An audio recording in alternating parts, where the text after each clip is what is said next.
आपने एक बहुत खास मूवी देखी होगी जिसमें अक्षय कुमार और अनुपम खेर थे, और अनुपम खेर ने भगवान पर ही मुकदमा कर दिया।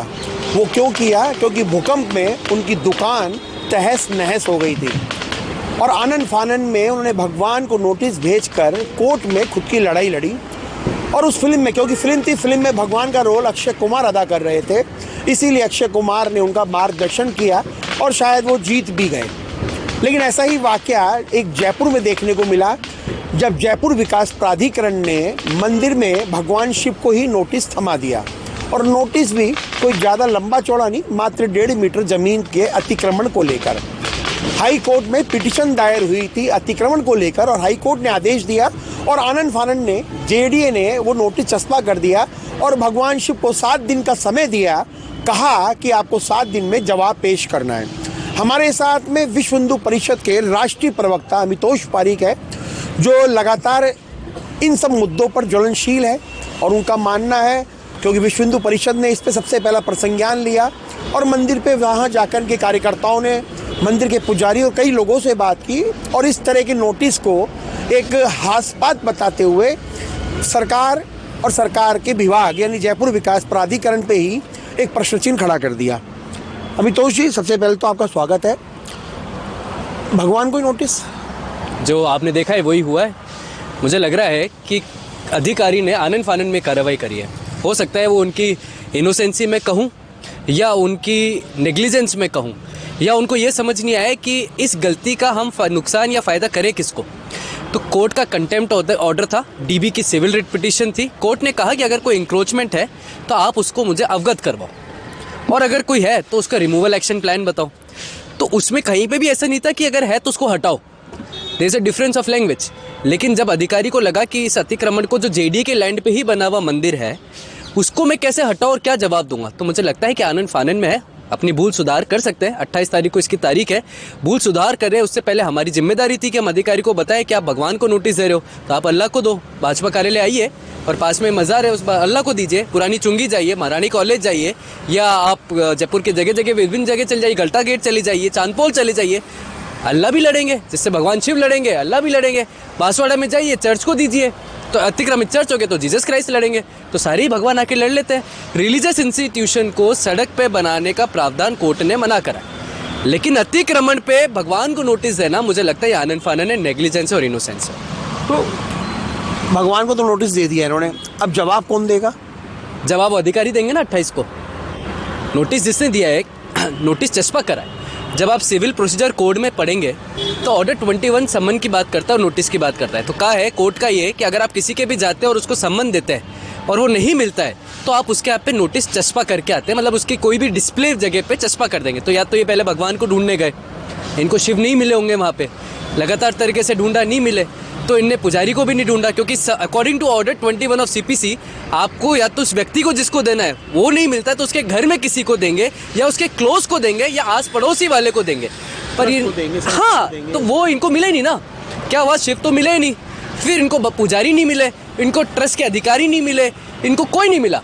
तो इन्हें सोचा अब चस्पा तो करना है तो भगवान शिव को ही चस्पा कर देते। तो ऑर्डर 21 का पालन तो करके आए देखा जाए तो मनोज जी, लेकिन पालन में अब जवाब कौन देगा तो वो अधिकारी कोर्ट को बताएंगे। अच्छा, इसमें एक खास बात जो देखा है कि जो नोटिस चस्पा किया गया है वो मंदिर की दीवार पे किया गया है। अगर मान लीजिए कि मैं मनोज शर्मा या अमितोष पारीक का मकान है तो नेम प्लेट लगी भी होती है, तो या तो वो भगवान की शिवलिंग पे नोटिस चस्पा करके आते, तो शायद इन्होंने एक छोटी सी एक भूल चूक कर दी। नहीं तो नोटिस तो शिवलिंग पे ही लगना चाहिए था। नहीं, अगर इनका बस चलता तो वहीं लगाते ही है। जब 6 महीने में 6 मंदिर टूट गए थे राजस्थान के अंदर में, तो इनका बस चलता तो ये वो भी कर सकते थे। अधिकारी है ना, और भगवान से बड़े हैं, तो इन्होंने अपने अधिकारीपन में अधिकारी को लगाते हुए, अधिकारिता को निभाते हुए चस्पा करा नोटिस। अब मुझे लगता है 28 तारीख को शायद माननीय न्यायालय भी इनसे ही सवाल करेगा, करना भी चाहिए, वाजिब भी है कि आपने नोटिस कर दिया, अब इनका प्रेजेंटेशन कौन करेगा? और क्या आपने लैंड भगवान शिव को ही दिया था? क्या आपने जेडी ने लैंड किसी ट्रस्ट को दिया होगा, समिति को दिया होगा, व्यक्ति को दिया होगा, पर आपने उन किसी को भी नोटिस नहीं दिया। तो या तो ये आनन फानन है, नेग्लिजेंस है, बचकानी हरकत है। और मैं तो हिंदू समाज से आता हूँ मनोज जी, हिंदू समाज ने हमेशा सहनशीलता निभाई है, पेशेंस और धैर्य रखा है, कभी पत्थर उठाई नहीं है, हमने कभी किसी के लिए बुरा नहीं कहा है। हमने 500 वर्ष के बाद लड़ाई लड़ी थी, आज देखिए धर्म ध्वजा लड़ाई गई है। तो मुझे लगता है कि अगर अधिकारी ने ऐसा करा है तो उसको एक मौका मिलना चाहिए, मौका कोर्ट देगा, या तो कोर्ट को उसको जेल भेजना चाहिए। कि आपने अतिक्रमण पे कार्रवाई क्या करी तो आपने भगवान को नोटिस दे दिया, या फिर लैंड पे अतिक्रमण हुआ है तो JD was sleeping over their rights. सारे विचार हैं, सारी बातें हैं। भगवान को नोटिस देना खंडनीय है, निंदनीय है और हिंदू सभ्यता और हिंदू धार्मिक आस्थाओं का आहत है। मुझे लगता है सबके साथ करना चाहिए। फिर अमितोष जी, क्योंकि अगर बात की जाए तो अगर कोई कलेक्टर बनता है, आईपीएस बनता है, यूपीएससी के एग्ज़ाम देता है, आप खुद एडवोकेट हैं, आपने एलएलबी की है, नीट के एग्ज़ाम दिए जाते हैं, तो जिस अधिकारी ने नोटिस निकाला होगा तो वो क्या मानसिक रूप से कहीं परेशान तो नहीं होगा कि उसने डायरेक्ट भगवान के नाम पे ही नोटिस दिया? पढ़ा लिखा हो सकता है वो अधिकारी, ज़्यादा पढ़ा लिखा है। क्या होता है जब मुझसे एक सवाल पूछते कि भाई ऐसी हरकतें लेफ्टिस्ट और आज़ादी के नारे कौन लगाते हैं, मैं कहता हूँ जो ज़्यादा पढ़ लेते हैं वो लगाते हैं। आपने अभी बात करी धार्मिक आस्था की, तो माता वैष्णो देवी श्राइन बोर्ड है जम्मू कश्मीर में, 500 करोड़ का डोनेशन जाता है मनोज जी।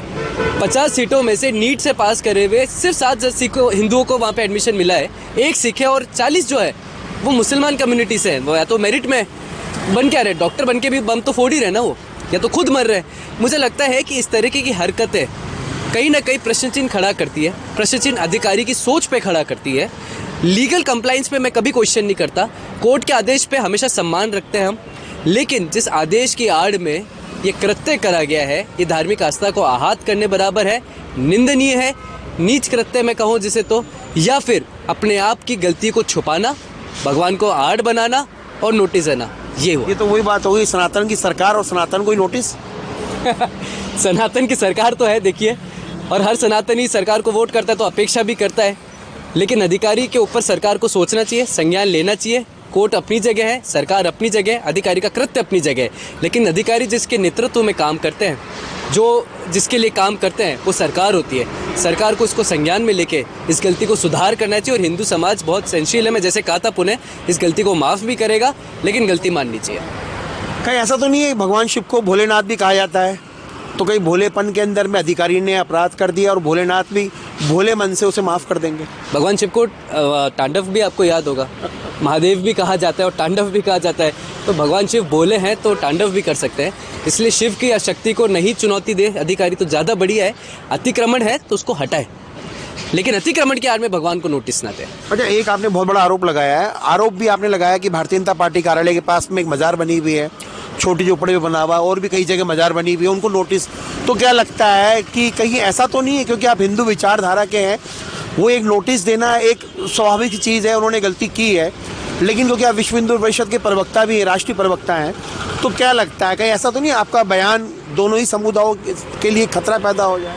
नहीं, हम तो सेक्युलर भारत में रह रहे हैं मनोज जी, और सेक्युलर भारत के अंदर में तो सर्वोच्च न्यायालय भारत के संविधान के अकॉर्डिंग ही चलता है। सर्वोच्च न्यायालय का आदेश है कि कोई भी रिलीजियस इंस्टीट्यूशन किसी भी पब्लिक लैंड पे नहीं होना चाहिए, गवर्नमेंट लैंड पे नहीं होना चाहिए, हाईवे पे नहीं होना चाहिए, सड़क पे नहीं होना चाहिए। ये मैं नहीं कह रहा, तो सर्वोच्च न्यायालय का बयान है। तो मुझे लगता है इंक्रोचमेंट किसी भी तरह से राज्य के विकास और विस्तार के लिए हानिकारक होता है। सरकार को अपनी जिम्मेदारी समझनी चाहिए, जहाँ जहाँ उन्हें लगता है अतिक्रमण है वहाँ नोटिस भेजने चाहिए। God if A separate entity, तो हर मजहब के अंदर में अल्लाह सेपरेट एंटिटी होना चाहिए। क्रिश्चियंस के लिए क्राइस्ट होने चाहिए, हिंदू के लिए भगवान है, तो भगवान तो सब है ना, लेकिन भगवान अतिक्रमण नहीं करते। अतिक्रमण करता है व्यक्ति, अतिक्रमण करते हैं प्रशासन में अगर कोई भी व्यक्ति होता है, या अतिक्रमण करता है जिसको अतिक्रमण करने की आदत हो, तो मुझे लगता है भगवान को इसकी आड़ नहीं बनानी चाहिए। सरकार को, अधिकारी को ये सोचना चाहिए कि अगर अतिक्रमण था तो उसको हटाने, उसकी मौल अधिकार है, उसकी नैतिकता की बात है, लेकिन उस अतिक्रमण की आड़ में खुद की गलती को छुपाने के लिए भगवान को नोटिस देना किसी भी तरह से जस्टिफिएबल एक्ट नहीं है। इसको सुधार करना चाहिए, और सरकार को भी पूछना चाहिए और कोर्ट को भी इससे पूछना चाहिए। तो बिल्कुल देखिए, क्योंकि जैसा कि हमने अपनी खबर की शुरुआत में ही कहा था कि अनुपम खेर और माफ़ कीजिएगा परेश रावल और अक्षय कुमार की जो मूवी थी उसमें भगवान को ही नोटिस दिया गया और भगवान से पूछा गया, और कई ऐसी फाइलें थी। तो क्या जेडीए ने जिस प्रकार से शिव मंदिर पर नोटिस लगाया, तो क्या सही में कैलाश मानसरोवर में भगवान शिव आकर 7 दिन के बाद में क्या गवाही देंगे, या भगवान की जगह उनका कोई नुमाइंदा आएगा? फिल्मों में ये आसान होता है, अक्षय कुमार जरूर भगवान बन के आए और उनकी मदद की, लेकिन क्या इस सच्चाई कलयुग में भगवान धरती पे उतरकर जेडीए के उस नोटिस का जवाब देने के लिए क्या कोर्ट जाएंगे? और जाएंगे या आएंगे ये बड़ा दिलचस्प होगा, लेकिन जेडीए के अधिकारियों के पास में अब शायद हाई कोर्ट में बताने के लिए कैलाश मानसरोवर या भोलेनाथ के नाम के अलावा शायद कुछ भी नहीं होगा। Manoj Sharma, news watch India, Jaipur.